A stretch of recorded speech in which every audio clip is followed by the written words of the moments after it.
This is Mile High. Do I want to tell the story or do I want to show the message? You've got a lot of work to do between Mile High.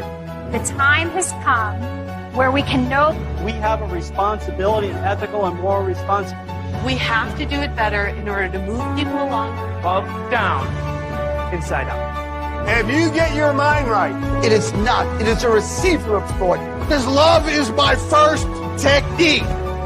it's now time for the show.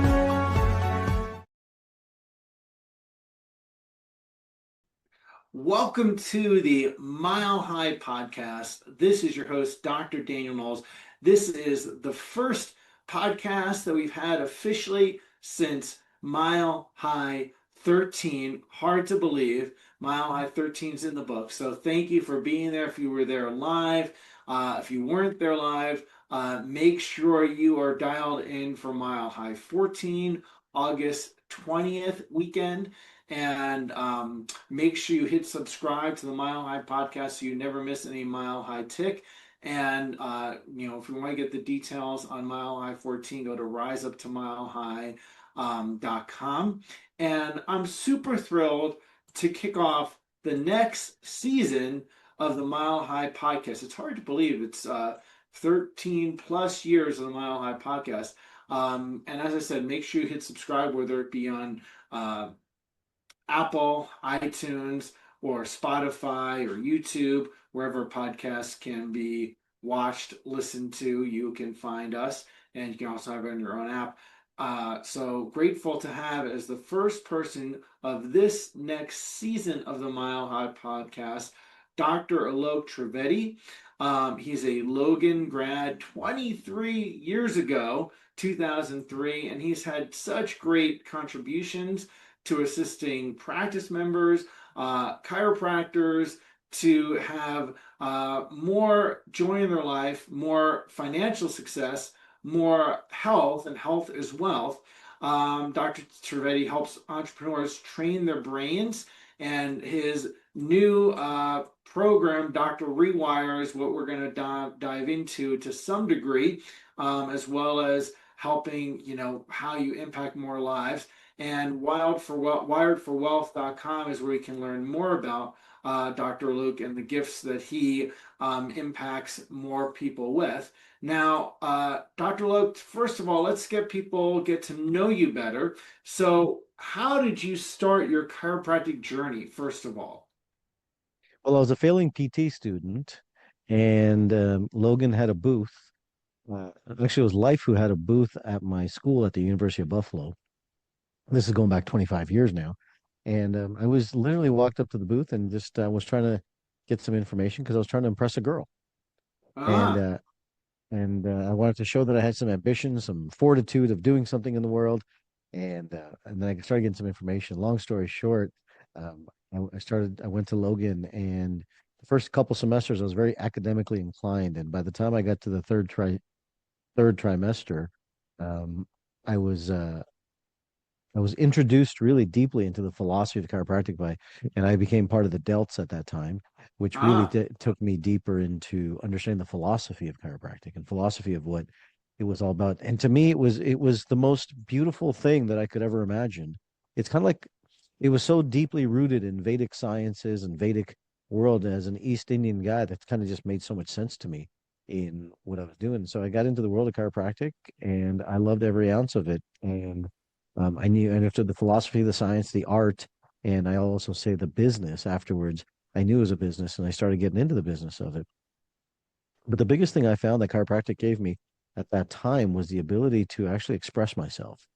It was my vehicle to express myself, and I didn't realize that would be the gift that chiropractic would give me. And so I got into the world of practice, and I started a practice with a practice management guy, and in a matter of 3 months, basically him and I were in a lawsuit because it just wasn't ideal for me. I did a little bit of an independent contractor, and then 3 months after that, I was making about 3 times the revenue that the independent contractor was, the owner of the practice, and I was giving him 75% of the money I was making, and I decided to open my own practice. Now, I didn't have any real money.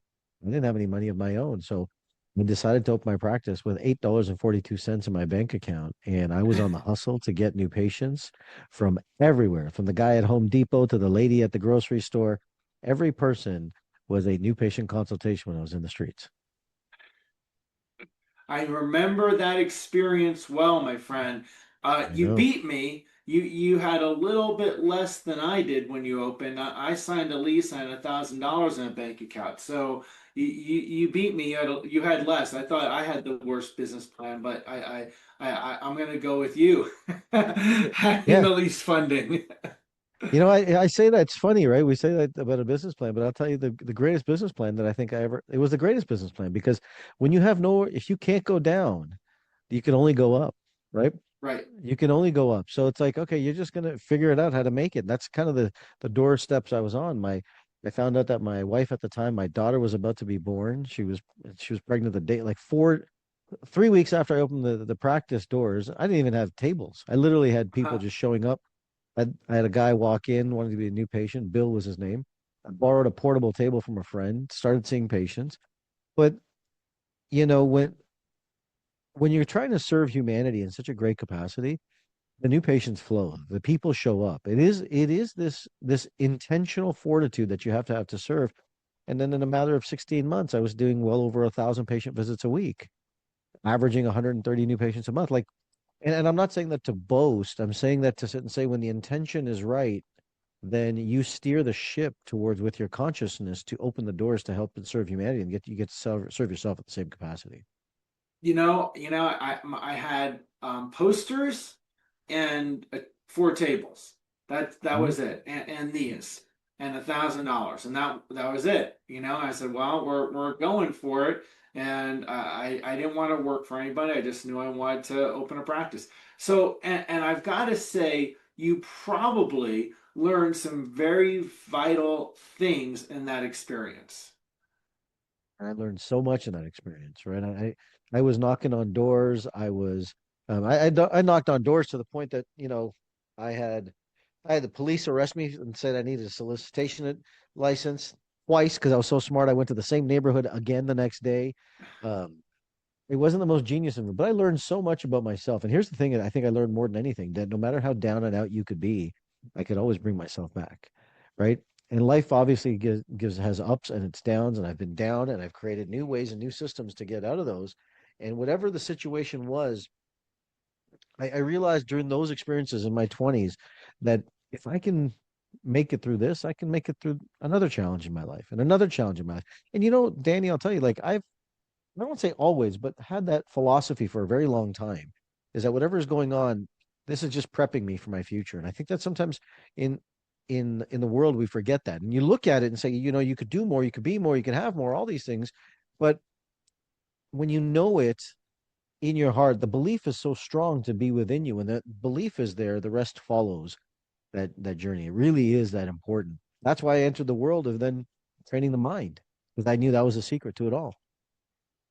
So, is there something that looking back before we look forward and where you are now, and what gifts you're giving people and helping people with now? What would you recommend to today's chiropractic students? Good question. It's a different world out there. We didn't have a thing called Facebook. We didn't have Facebook ads. We didn't have people just showing up at our doors. We had our feet, our mouths, and our hands. That's what it was. Right? And I sound like one of the Right. old timers right now when I say it, but it is that way. And I Uh-huh. would tell doctors today that speak, please speak. Go speak in your community. Become a community leader.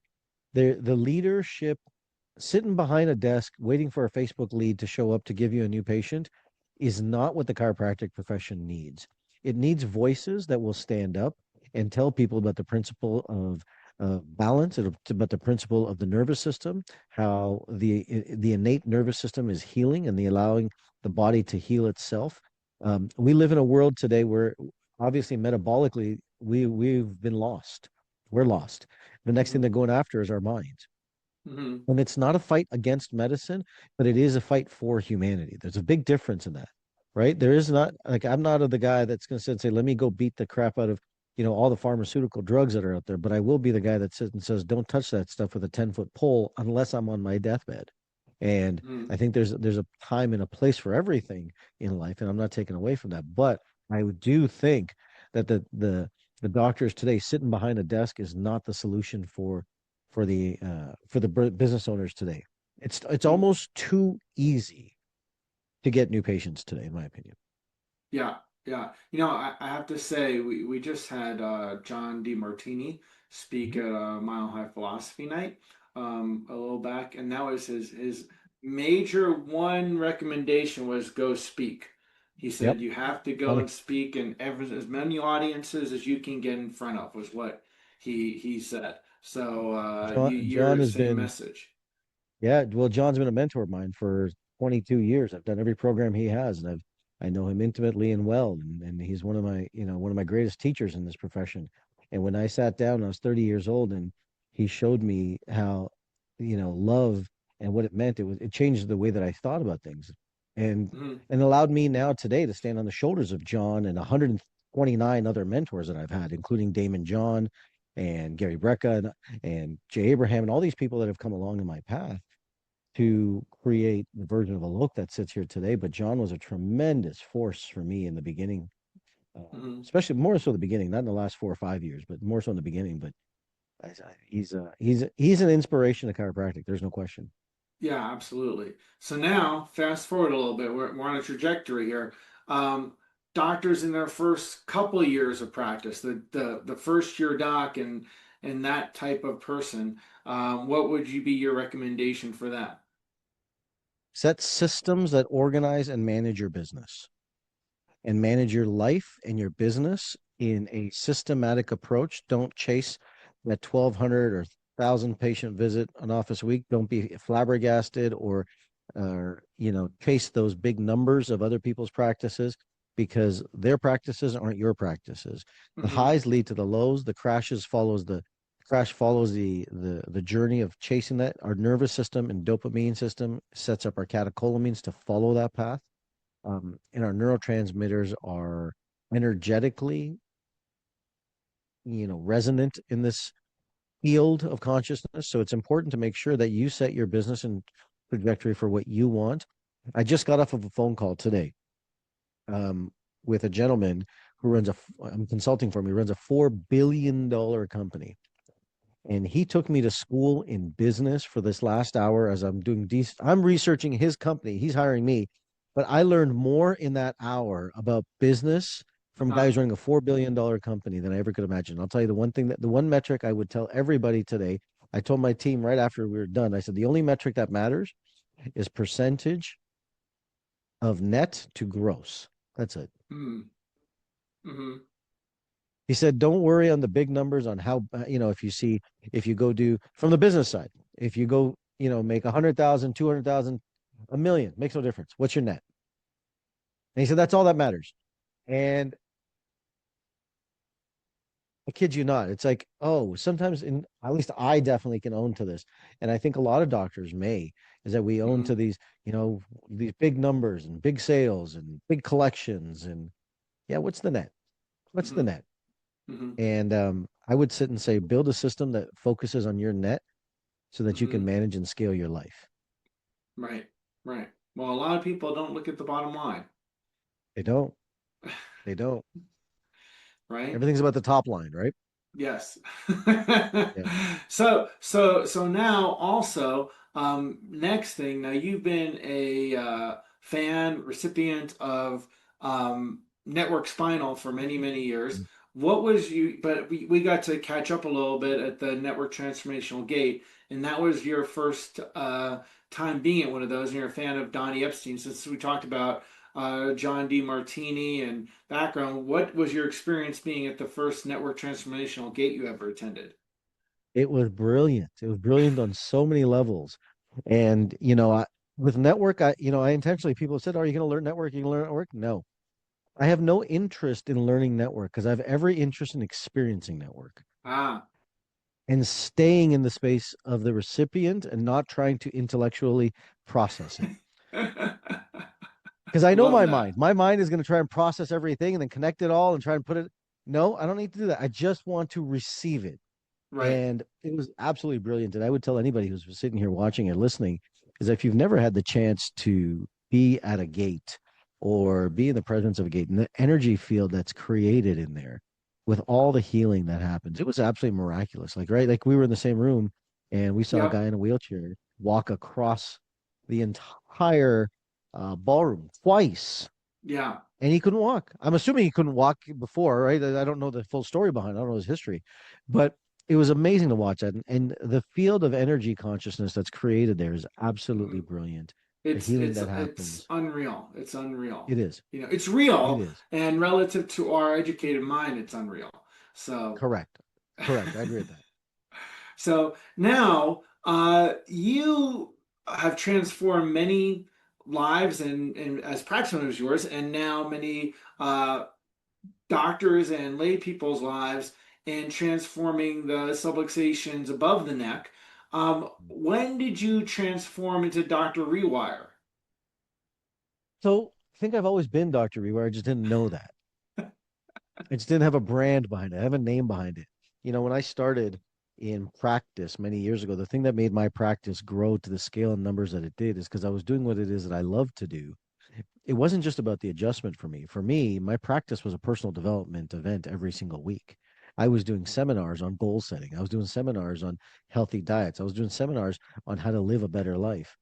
And I think that was really where it started for me in Mm-hmm. educating the community from that space. And then over the Mm-hmm. years, I developed these processes, tools, systems. But I became Dr. Rewire more so when I went through my divorce and I lost every dime I had, and I was left with a lemon to eat for 4 days. I like to sit and say I was doing intermittent fasting before it was a real thing, Mm-hmm. and Mm-hmm. I had no money. I'd lost every dime I had. I'd built millions of dollars in a business, had nothing to show for it, and but I knew one thing was that I had to figure out the way that my brain thought. And I was Mm-hmm. backstage speaking on stages with names of the legends in this industry that you would sit and say, "Oh my God, that guy! I know that guy! I know that guy!" And I would be back there, Danny, and I'd ask them, "Okay, I need to change something because what I'm doing is not working." Right? Uh-huh. And they say, well, change your beliefs, change your life. I'm like, okay, great. What else you got for me? And I'd say, well, how do I know what my beliefs are? And they'd say, well, you've, we don't know. You look around and I'm like, well, that doesn't sound right. Like, I need to know if I'm going to change something, I need to know where it starts from. And then I'd sit and say, well, okay, well, how do I know what they are at the moment? They're like, well, you look around you and those are your beliefs. Mm-hmm. And I thought that was just a bunch of crap. Like Mm-hmm. my red flag meter went off, and I thought that well, that's crap, because the truth is that right in all of our office, someone can come in with back pain, but they could have a subluxated. They could be subluxated. They could have a herniated disc, spondylolisthesis, spondylolysis, spondylolytic spondylosis. They could have cancer, they pedicle fracture. They could have 175 different things that's causing them the pain. And Danny, that's when I realized at that moment that the belief was actually a symptom, not the cause of the problem. Right. So I went back that night and I became a steward and figured out the how the brain and I had to figure out the anatomy of a belief. And I correlated the anatomy of the belief and exactly where it began. And then I went through and I had realized I'd created a belief in my life that you could have, through this process I called a belief inventory. And it's in my book. You guys can get a copy of it and you do it yourselves. But it was about I'd created a belief that you could have love or money, but not both. Mm-hmm. And the brain is going to go avoid pain and move towards pleasure. So it's not going to go towards money because now money has too much pain associated to it. So I couldn't make a single sale in my life. I had no money to my name, but I rewired myself. I did what I was doing with patients, clients before. And that next day, I made a $180,000 deal. 2 days later, I made a $110,000 deal. 3 days after that, I made an $80,000 deal. And I said, you know what? This is not coincidence. Mm-hmm. This is not coincidence. And I started really diving in. Then I started rewiring every aspect of my brain to rebuild my brain because I was so low in my life, Danny, that if I didn't do it, I wouldn't be here today. It was that rough in my life. And I wouldn't be sitting here talking to you about it. But I figured I couldn't leave it to anybody else. I had to figure out the science to actually rewire my own brain. And I put together the process to wire my brain for wealth, for income, and for living the life I want to. And so that's when I, in essence, became Dr. Rewire. And I said, you know what? I've got to take this to the world and help more people. Beautiful, beautiful. So you and I were talking back in Colorado about wealth DNA. Mhm. Can you share what that means? Yeah, so let me take a step back if I can. Right, we didn't have Okay. this information so long ago. In chiropractic, we talk about balancing the nervous system. I got it, and of course, there's far more to it, and we can get into the philosophies and Stevenson's 33 principles, and I get all that stuff. But if we look at it from a basic premise standpoint, and that the nervous system has to be balanced, every adjustment we give is to bring the nervous system to a state of balance and homeostasis. And so, with all this work I've done now, 700,000 people I've rewired over the Hmm. years. And COVID was, we touched a lot of lives through COVID in that timeline. But what I realized is people have emotional states. And why do some people have the exact same moment happen at the exact same response and have these emotional responses why some people respond a certain way and other people don't? And for the last 3 years, I've been diving deep into the study of our DNA. And so when I started looking at this, I started saying, I wonder if neurotransmitters control our brain and our behavior, our mood, our actions are controlled by these neurotransmitters of dopamine, serotonin, oxytocin, um, GABA, glutamate, and these neurotransmitters. I wonder if our brain doesn't have them, are we adjusting compensations of that in the rest of the body? Because we know that BJ said the greatest subluxation is above the atlas. So we've been saying that everyone has to think a certain way. So I contacted a DNA company and we started doing I said, I want to create this test around this. And so we did this test and we figured out that people actually don't have certain DNA. So someone's tone, their sympathetic tone, because if they don't make dopamine, they don't get excited. A lot of people don't make the GABA neurotransmitters. So they're ridden and driven in sympathetic tone the whole time. And what I realize is people are judging their behaviors, their emotions, their guilts, their shames, their resentments, and beating themselves up and living because their whole brain is actually not balanced. And I said, I wonder if we can use the adjustment, the psychological adjustment, as well as neurotransmitters to rebalance the brain. And that's what we in essence created. And so we've now certified doctors and people are running our protocols. But then I thought about this for the entrepreneurial world. And I said, can this DNA test right here do a test? And then can I assess someone how they're going to function with money? And there's basically 5 different ways that the 5 categories. Someone can be either a protector, a receiver, a chaser, a bridge builder, or a resonator. Each person has a different neurotransmitter profile. And based on that transmitter profile, they're going to now respond to money, chase money, receive money, or push away money, depending on how they are. And they don't even realize it. So they keep beating themselves up, Danny, but they're like, you don't realize it that, you know what, your code that you were given says that this is how you manage the external world. I wonder if I can balance that out and let innate take over, will the brain actually give you all the wealth and rewards that you desire? And the answer that we found through this is yes, absolutely. And then we also bring your health to a space, and your health and your wealth get correlated. And all of a sudden, like you said earlier, now all of a sudden people are starting to live whole lives again, or maybe for the first time for that matter. Mm-hmm. So before, I've had conversations where you talked about, and I want to dive more into those different profiles, but you mentioned chasing, Yeah. and very often people chase the result, like they chase a dollar amount, chase a certain number of people, visits wise, or Mhm. something like that. Is the number, the outcome really what they want? Well, the thing is this, right? Like technically, my DNA is a chaser.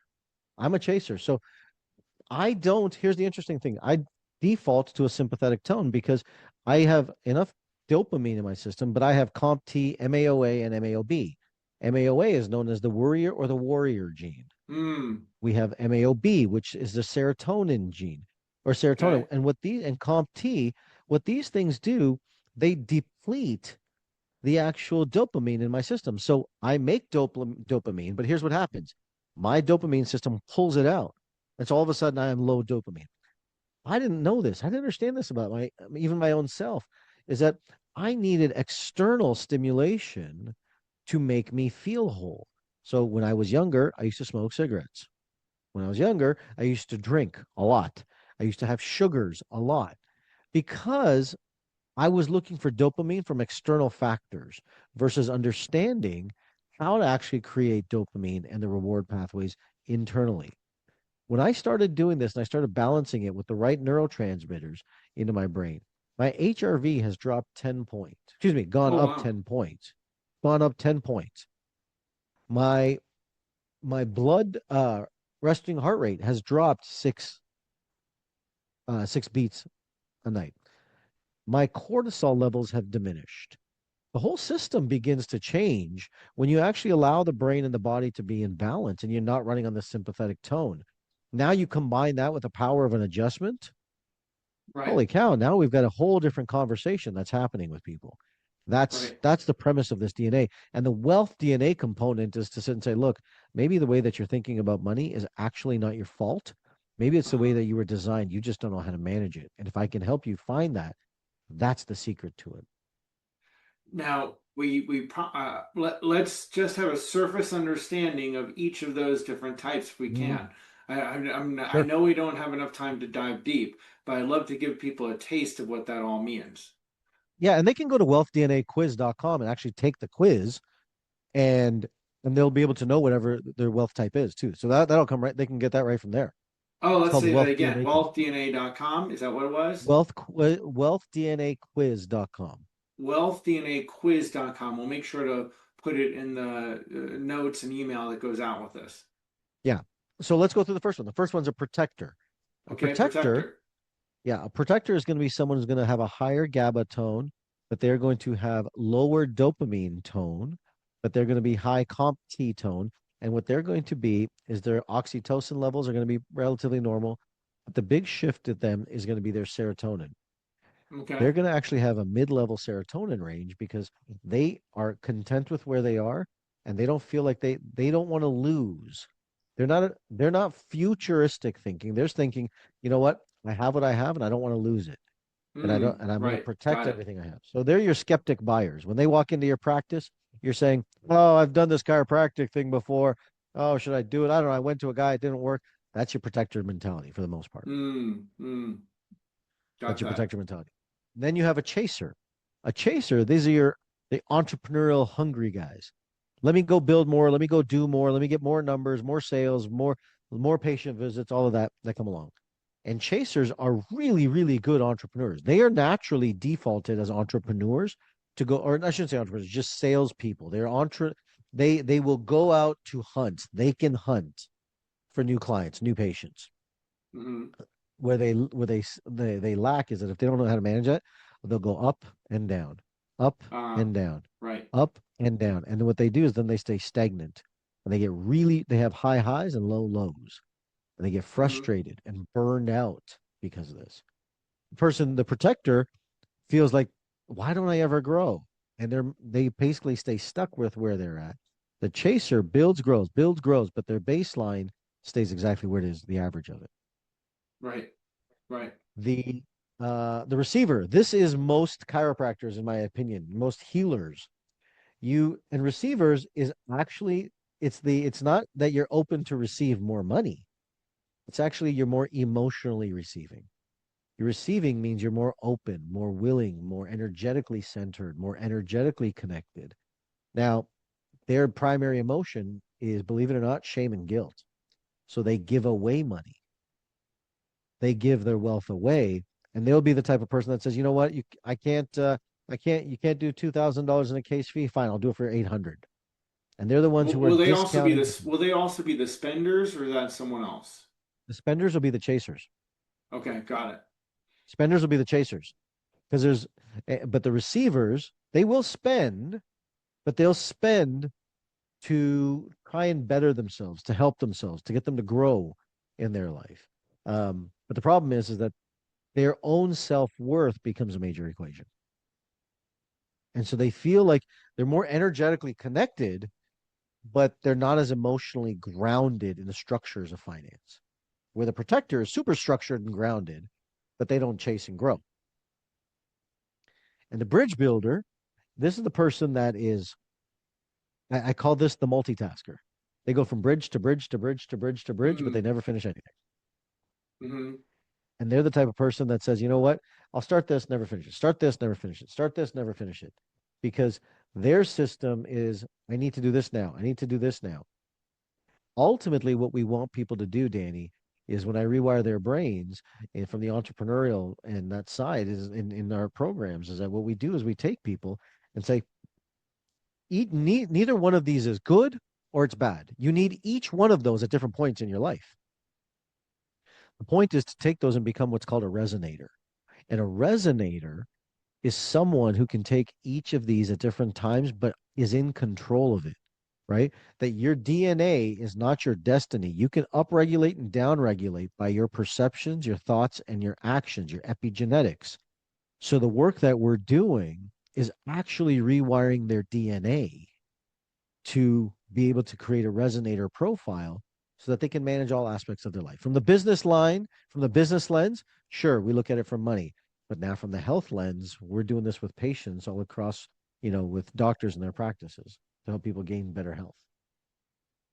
Wow, excellent. So that quiz will help people know what there is, or is there a further thing beyond that to decipher that? Give them, it's an introductory quiz. It's like 10 questions or something like that, if I'm not mistaken.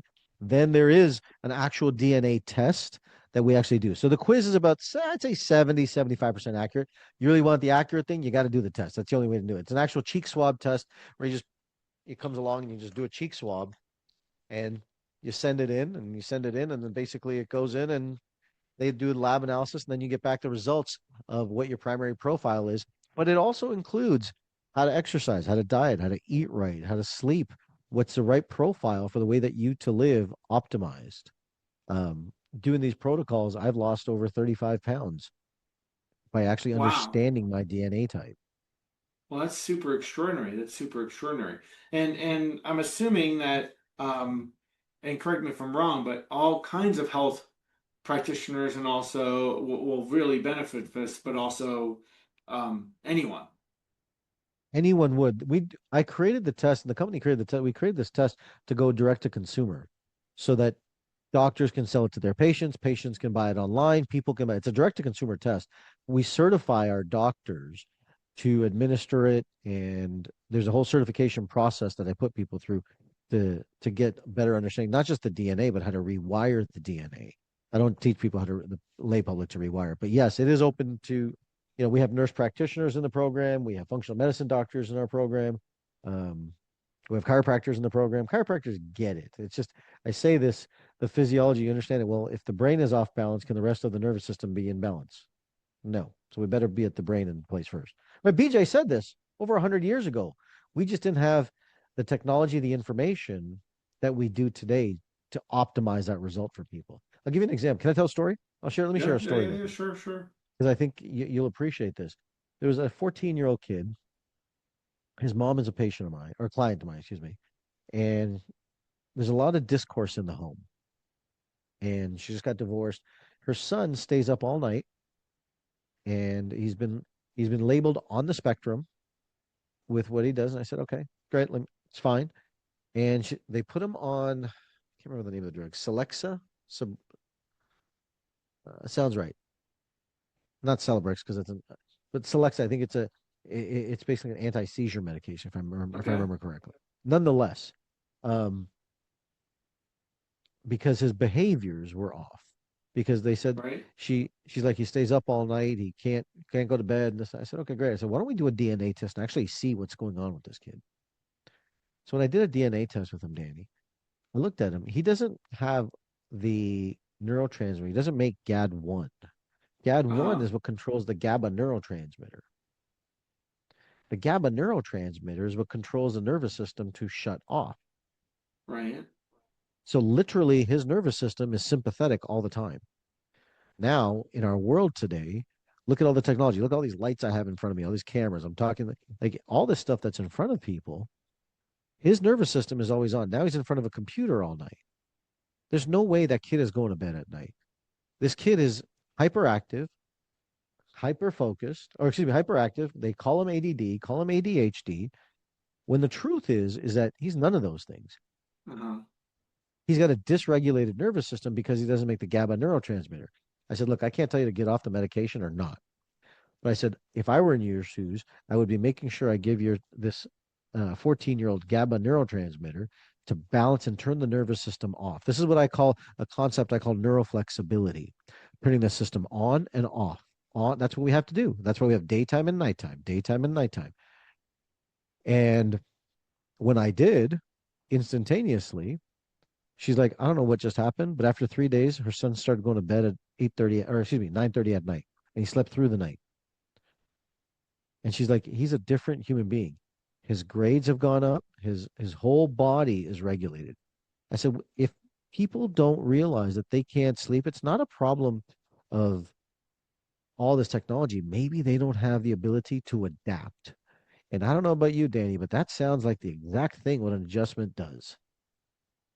So let me ask you this. So Mm. since we're talking about chiropractors, and Yeah.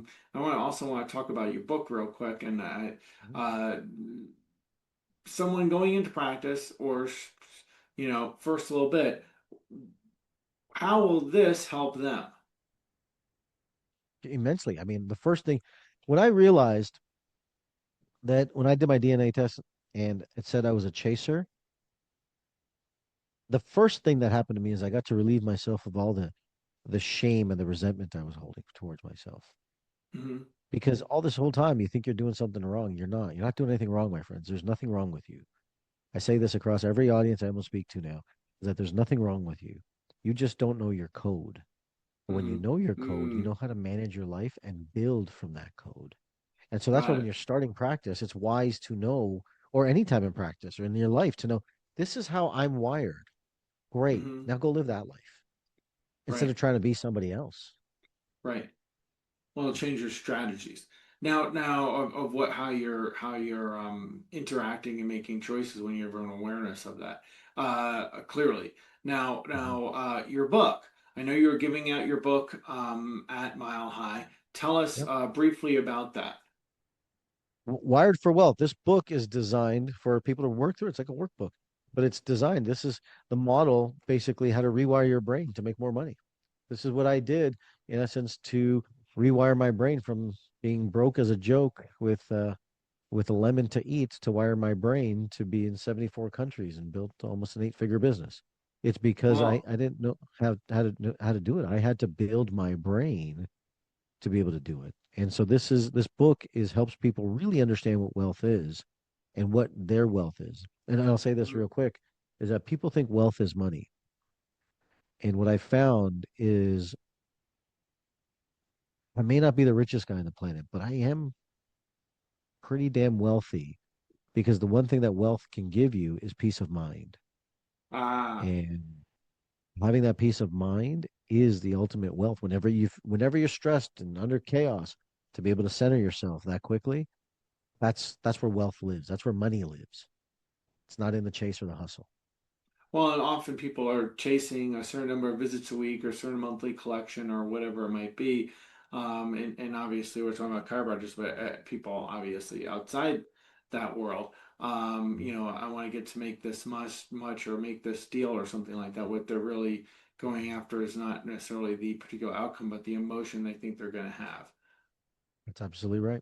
Absolutely right. It's right? the emotion that they have, and that emotion starts because there's a part of their life that was missing, probably when they're young. I said on a podcast recently that most people are building business to chase the approval of their parents Right, right, exactly. at some level. Exactly.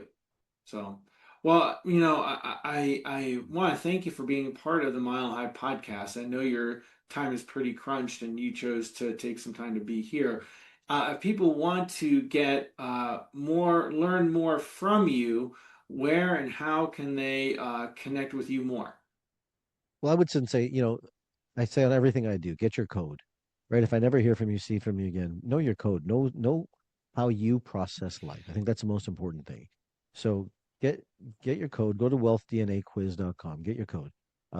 Everything, every social media, Dr. Rewire is where you find me. drrewire.com, Dr. Rewire on Instagram, YouTube, Facebook. Everything is drrewire.com. We have events, we have programs, we have seminars, we have lots of things in our ecosystem to help people. Um, but know your code first. I think that's the most important thing to do. Excellent, excellent. Well, again, I want to thank you for your contributions to, yes, the chiropractic profession, but also to humanity, clearly. And thank you for taking the time for the Mile High audience today, the podcast audience. And again, people go to drrewire.com and learn more. Okay.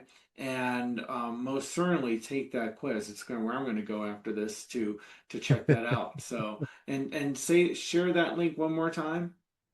It's wealthdnaquiz.com.